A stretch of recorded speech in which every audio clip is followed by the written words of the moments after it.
আজকে আমি মেথি শাক করব। প্রথমে মেথি শাকটাকে কেটে ধুয়ে এইভাবে কুচিয়ে নিয়েছি।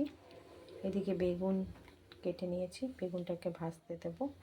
কড়াইতে তেল বসিয়েছি, এবার বেগুনটা ভেজে তুলব। বেগুন দিয়ে দিলাম, বেগুনটাকে ভেজে তুলব। হলুদ লবণ দিয়ে বেগুনটাকে ভেজে একটু লাল লাল করে তবে তুলে রাখছি। কড়াইতে সামান্য তেল দিয়ে শুকনো লঙ্কা দিয়ে দিলাম আর কালো জিরে দিয়ে দিলাম। মধ্যে অনেকে চাইলে রসুনও দিতে পারেন, আমি রসুন পেঁয়াজ ছাড়া করছি। এবার আমি এর মধ্যে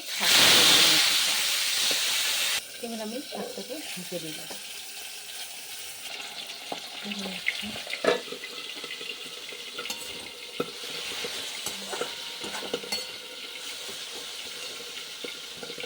সামান্য একটু লবণ দিয়ে দিলাম, যেহেতু আমার বেগুনে লবণ দেওয়া আছে, লবণ হলুদ দুটোই দেওয়া আছে বেগুনে, সামান্য একটু লবণ হলুদ দিয়ে দিলাম।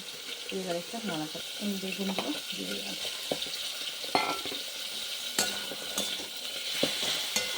সামান্য একটু মিষ্টি মানে চিনি দেবো, সামান্য একটু চিনি দিলাম, বেশি অল্প।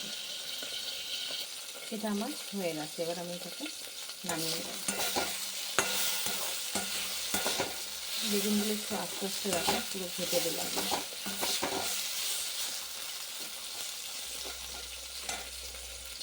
এই আমার মেথি শাকের রেসিপি।